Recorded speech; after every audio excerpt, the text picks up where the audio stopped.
Now, I would like to share with you part 5 of our series about shaped to serve the Lord, and you find the notes in your program today.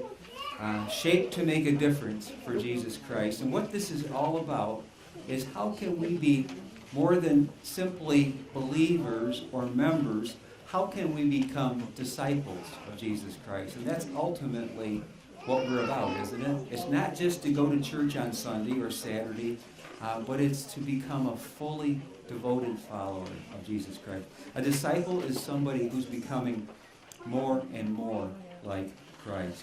This is part of who we are. This is part of the DNA, if you will, of the culture of our church. Who we are as a church is a product of who we are as individual believers and followers of Jesus. And so every part of our life needs to come under Jesus' lordship. Just like with those being baptized today, every part of who they are physically is going under the water. Every part of our life comes under the lordship of Christ. Does that make sense? So we're excited to have you here, and this is the fifth message, or the fourth message in 5, having to do with an acronym that we've been describing as SHAPE, S-H-A-P-E. And on the top of your notes, you'll see that those words spell the word shape. So with me, look at the notes and tell me, S stands for what? Yes. H stands for Heart. A? P? That's our emphasis today. And E? Experiences. Lastly, next weekend, we'll be talking about experience. And for some of you old like me, you've got a lot of experience. How does God use however many years you have for the glory of the Lord? How can He take your experience and shape you and form you to become all that He's calling you to be? The key verse, or our theme verse for today, actually came as a result of somebody asking Jesus, what is the greatest commandment? And this is a commandment, Mark 12:30. It's actually a quote from the Old Testament. Read that with me, would you? You must love the Lord your God with all your heart, all your soul, all your mind, and all your strength. And that's the essence of our love for God. I'd like to take those 4 areas of your life, heart, soul, mind, and strength today, and apply it to personality, to that P part of the word shape. Through the lens of personality, we're going to discover that a person who tends to be heart-oriented, a heart person, if you will, it tends to be a talker. In a minute, I'm going to take a survey. Don't raise your hands right now, but are there any talkers here? Some of you voluntarily raised your hand. S, the soul person, they tend to be people who are feelers. I'll just go ahead and survey now. Anybody a feeler? You kind of go by your feelings. How about, officially, I'm going to have you raise your hand. Are you a talker? Raise your hand. Yeah, okay. The mind person is the thinker. How many would describe yourself as a thinker? A few. I said thinker, not stinker. And then finally, the strength part of the service of the Lord is a doer. How many tend to be doers? You want action. Okay, very good. Hypothetically, I think we might be evenly distributed, about 25% on each of those 4 categories. But regardless of how our personality is formed, we're supposed to, Romans 12:9a, this is from the Message paraphrase. Would you read that with me? Love from the center of who you are. Don't fake it. Or the New International Version says, love must be sincere. Hate what is evil. Cling to what is good. The matter of your personality is part of the stew that is you, if you will. You know, if you think about yourself as a stew, we have these various ingredients. Our church culture, our DNA, is a stew, if you will, made up of different personalities, and that's true of you individually too. That you're a combination of all these different aspects of your love for God. So I'd like to look a little more closely at these 4 personality categories. The first one, talkers. Talkers love God with their heart. Now I asked Lisa to fill in the blanks for you because I knew the wind might be blowing and you might not have a writing instrument. So we filled them in for you. But talkers love God with their hearts. This is our memory verse for the week. Would you read Psalm 40, verse 10 with me? I have not kept this good news hidden in my heart. Instead, I have talked about your faithfulness and saving power. I have told everyone of your unfailing love and faithfulness. And where is that? Psalm 40:10.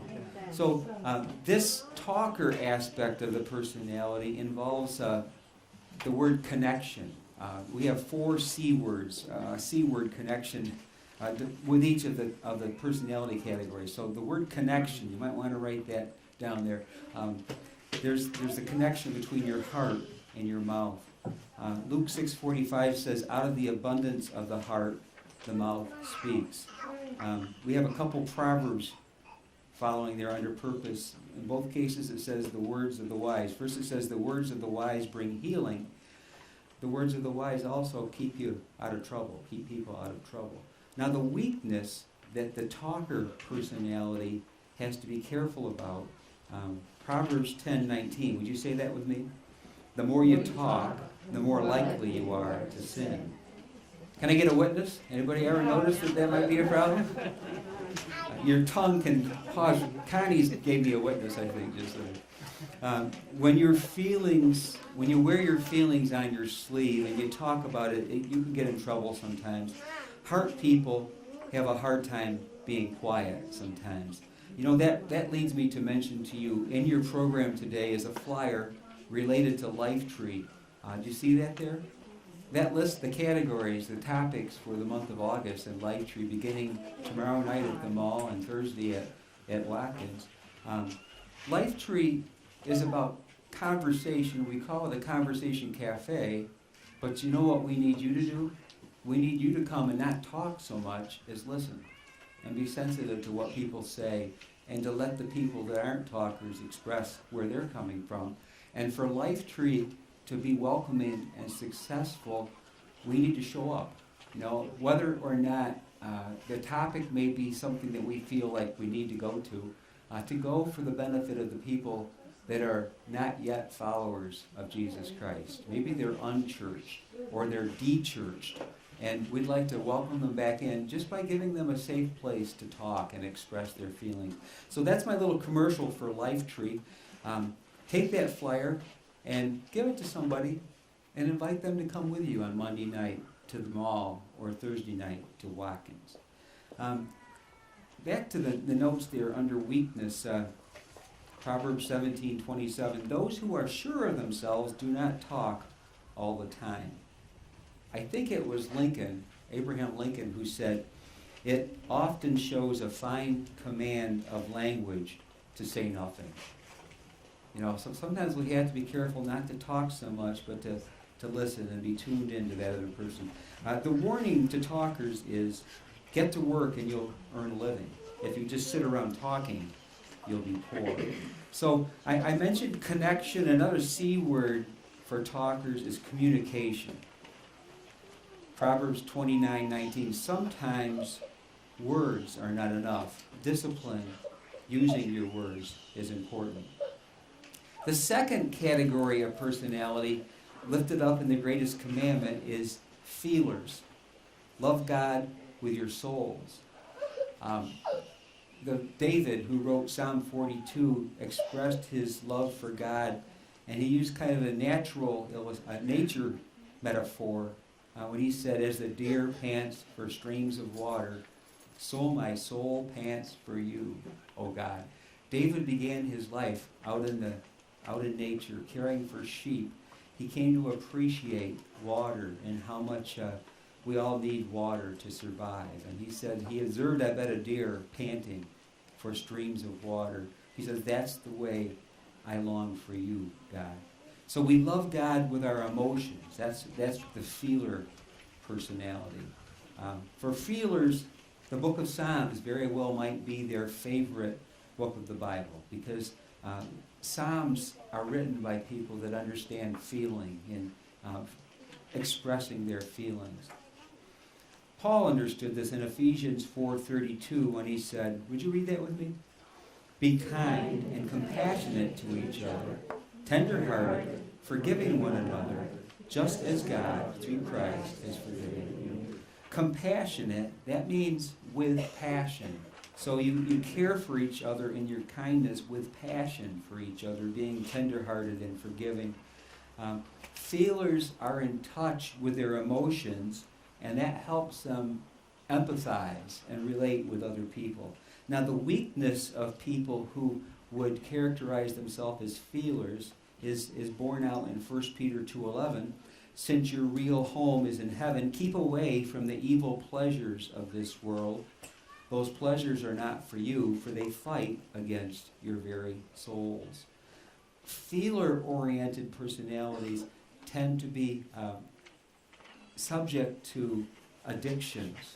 And if it feels good, do it, kind of a thing. You know, I'm reminded of a song from the 80s, I think it was. The one line in the song went, how can it be wrong if it feels so right?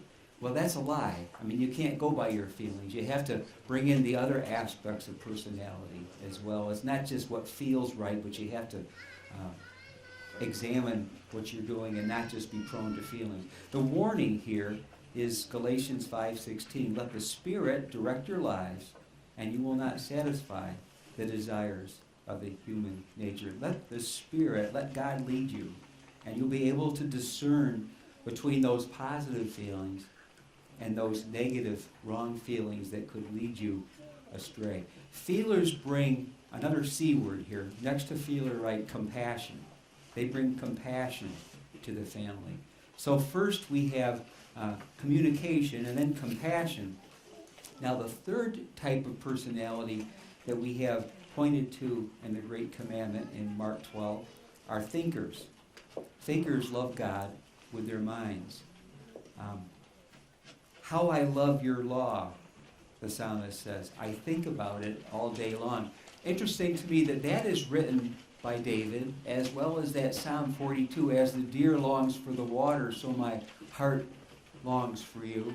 David was a feeler when he expressed that, but he's also a thinker. I think about your law all day long. I think David was a good example of a balance in these personality types. Thinkers love to study. If they're Christians, they love to study the Bible. That just is something that helps them to really grow in their faith. One of the guys renewing his baptism, Alan, has been reading through the Bible this year with a bunch of you. And Alan and I are part of a group on Thursday mornings at 6 a.m. And we check in almost every week. We're reading in Jeremiah right now. And I can tell that he's taken that not only to heart, but he's thinking about it. And he's developing and growing. He's shaking his head over here. So I should have let him preach longer today. So we're called to use our minds. The purpose of the thinker personality, Lamentations 3:40, read that with me. We should think about the way we're living and turn back to the Lord. I just finished in my reading, I think I'm a day or two ahead in that read through the Bible plan. Lamentations is written by Jeremiah. It follows right on the heels of Jeremiah. And the people in the time of Lamentations are going through great loss. They're regretting how they sinned, and the nation has been exiled and punished greatly. Jeremiah says there, we should think about the way we're living and turn back to the Lord. So talkers emphasize communication, feelers emphasize compassion, thinkers emphasize consideration. That's the C word for thinkers. Thinkers can be prone to weaknesses, however. A weakness of thinkers, one of them is 1 Corinthians 8:1. Knowledge can make people arrogant, but love builds them up. You can think and you can amass all this information. You can get all kinds of educational degrees, and that can make you proud and arrogant. And we have to be careful of that. Not to have no time for people if we perceive they're not as smart as we are. That's a huge pitfall sometimes for thinkers. The second danger, or the second weakness for thinkers is indecision. 2 Timothy 3:7, Paul talks about thinkers when he says they're always studying, but they're never able to recognize the truth. In other words, you could be educated way beyond your level of obedience. Have you ever heard of the paralysis of analysis? You just think about it and you analyze, but you don't really obey or do. The warning here, Proverbs 3:7, read it with me. Don't be impressed with your own wisdom. Or James says, do not merely listen to the word and so deceive yourselves. Do what the word says. The truth is, you only believe the parts of the Bible that you actually do. I'm going to personalize that. I only believe the parts of the Bible that I actually do. Now say that with me, would you? I only believe the parts of the Bible that I actually do. Does that make sense? And unless you apply it and you live it out, you're really not believing it. Mark Twain, I think it was, who said that it's not the parts of the Bible that he didn't understand that bothered him. It's the part that he did understand. So it's not what you don't understand, but it's actually what you do, and you need to apply that. So we need to move from information toward transformation, and I think that's key to our understanding. The fourth category of personality that comes under that P part of the word shape involves doers. How many of you said you were doers? Yeah, there's quite a few of you here. Doers love God with all their strength. That's the fourth type of personality. Psalm 116:16. Oh God, here I am, your servant, your faithful servant. Set me free for your service. So the emphasis of the doer comes to play here. That the C word for that is contribution. Doers bring contribution to the stew that is us, if you will. So we have communication, compassion, consideration, and contribution. Last week, our memory verse was this next verse, Romans 12:1. Read that with me. Offer your bodies to him as a living sacrifice, pure and pleasing. That's the most sensible way to serve God.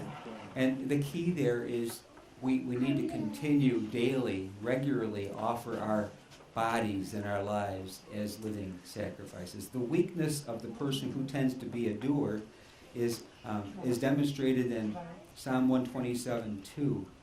It is senseless for you to work so hard from early morning until late at night, fearing that you will starve to death. God wants his loved ones to get their proper rest. We can overemphasize the doing and forget about the resting.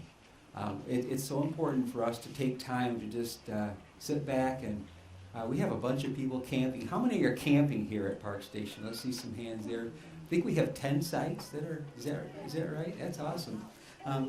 I hope you're taking time to rest while you're here, that you're after you helped us set up for worship this morning and you help us take down, that you're going to have some time to just rest and appreciate the beauty of this setting here. Because we need to be freed of stress and workaholism to take time to rest.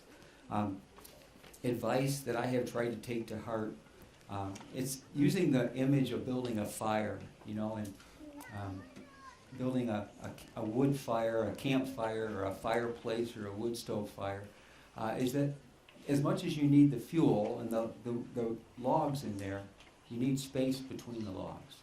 You can't just cram in one more log and think you're going to just pack them all together. The fire needs to breathe. And you need to figure out with wisdom which way the fire wants to go and place the wood where it can accommodate the way the fire wants to go. So talking about these, Proverbs 23:4, let's read that together. Don't wear yourself out trying to get rich. Be wise enough to show restraint. Know when to be a doer and when to be a rester. We need to balance these four personality types or tendencies, and you're going to have one that's probably the dominant one for you, but you need to find a balance and work them all together. As a church family, even from 3 different campuses represented here today, we need to help each other discover how we're wired, how we're shaped, and to appreciate differences and to learn from each other and maybe take on some qualities that God would use to more carefully form our character and help us to become more like Jesus Christ. Balance is very important. I'd like to return one more time to that memory verse that you had that we talked about before, Psalm 40:10. Would you read that with me one more time? I have not kept this good news hidden in my heart. Instead, I have talked about your faithfulness and saving power. I have told everyone of your unfailing love and faithfulness. And where is that? Psalm 40:10. I hope that, by the way, I mentioned to you that after communion and after a closing song, we're going to be going down to the waterfront for those baptisms. Then we're coming back for lunch together, for a picnic. Can you smell the charcoal cooking over there? The hot dogs aren't on there yet, are they? But that's encouraging because last night the charcoal was wet, and we wondered if we were going to have raw hot dogs. But we're going to have a lot of good food. But you know, when you come back and eat, I wanted to remember to say this right now. Benefit from your church family and the different personalities and the different strengths and weaknesses. Get to know someone you don't know. I remember it was a year ago right now, sitting over at one of these tables here. I was sitting with a couple that were very involved at the Pine City Sunday morning service, somebody else from the mall, and they never met each other. And I had such fun sitting there and introducing them and having them, we're all part of the same family. So take time, don't just sit with the same people that you always sit with, but talk about how God has shaped you or about your personalities and things like that. And let's just explore that even today as we eat together. Well, I'd like to read one more verse. You don't have it in your notes. 2 Corinthians 5:17 says this, when anyone becomes a Christian, they are a new person inside. The old is passed away, the new has come. I'd like to close in prayer and have you pray in your heart silently while I pray this prayer out loud. Dear God, I thank you that we can become new people in Jesus Christ. We celebrate with those being baptized, but that's true for every one of us. Help us, God, to become more who you want us to be and discover how you have shaped us to serve you. Thank you for making me me. Thank you for making these people who they are. Forgive us when we compare, when we try to be somebody we're not. We want to use the personality that you've given us, Jesus, so that we might know you and love you and serve you. We want to be the expressions of who you made us to be. So today we say to you, Jesus Christ, I want to fulfill the great commandment. I want to love you with all my heart, with all my soul, with all my mind, with all my strength. In your name I pray. Amen.